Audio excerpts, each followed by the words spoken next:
दामूर्ति ji. Thank you, sir, giving me an opportunity to talk. Sir, Tamil Nadu is famous for great temples of a Dravidian culture. You have Madurai, of course he talked, Rameshwaram, Gangaikonda Cholapuram, Tanjavur, and Dharasram, and many more. Today I am going to talk about Srirangam. Sir, it's one of the famous temples, but not really known to people. It's more than 1,000 years old. It is in the area of 156 acres of land. It is the only living Hindu temple in the world, largest Hindu living temple in the world. Though there is a Cambodia, but Cambodia is not a living Hindu temple. It has 21 Gopurams, and its Rajagopuram is the tallest in Asia. Sir, it should be included in the tourism of our Tamil Nadu as well as our nation's destination.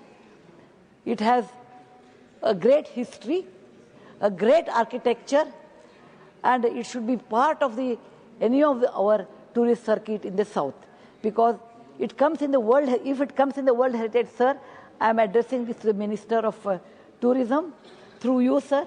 If it comes in the World Heritage, the footfall will be more. Globally, people will come to know. It will get a great opportunity to showcase the Dravidian culture to the entire world. Thank you very much. Jai Hind. Honorable Minister.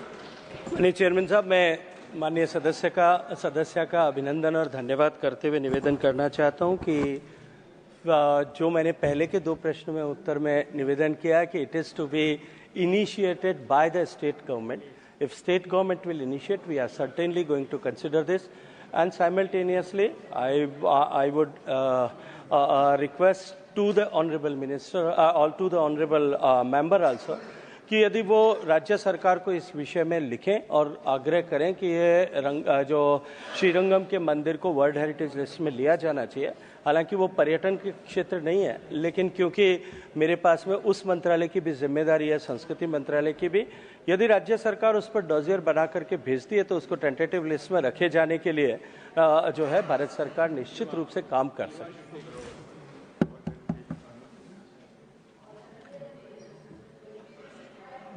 Question number 50, professor Manoj Kumar Jha ji. Sir इधर हूं। Question number 50। हाँ, honourable minister. Sir, उत्तर सभा पटल पे रखा गया। So first supplementary, professor Manoj Kumar Jha. Yes sir. Sir, सभा पटल पे जो उत्तर रखा गया है वो बहुत संतुष्टि नहीं देता है, थोड़ा निराशा भी देता है, लेकिन इसके हम साझीदार हैं। मैं माननीय मंत्री जी से आपके माध्यम से पूछना चाहता हूं कि क्या किसी राज्य ने या केंद्र शासित प्रदेश ने आपके समक्ष रिक्रूटमेंट प्रोसेस में आने वाली दिक्कतों का कोई जिक्र किया है, या डिले के बारे में कोई आपके सामने एक ब्लूप्रिंट रखा है अपनी दिक्कतों के बारे में? अगर ऐसा है तो क्या इस पे थोड़ा प्रकाश माननीय मंत्री जी और मंत्रालय डालेंगे?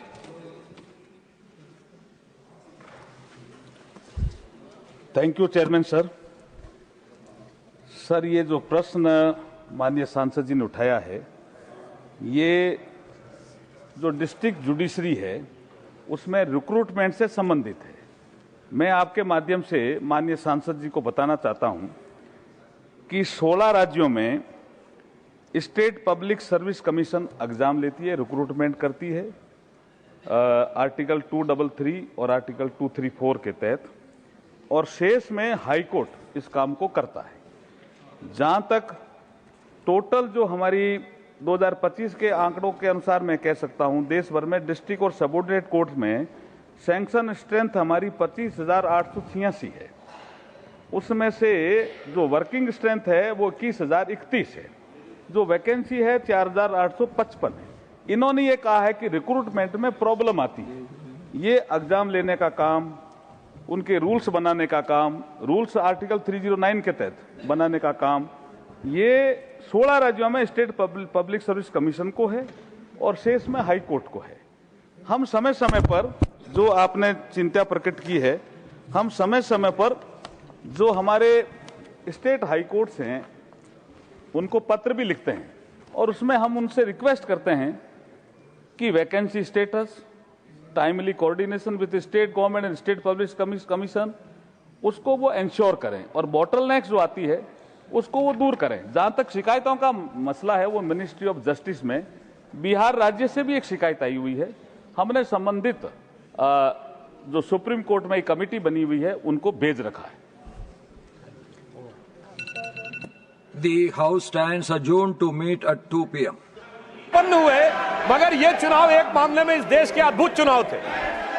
सामान्यतः चुनाव होते हैं, चुनाव परिणाम के दिन एक पार्टी के कार्यालय में मिठाई बंटती है,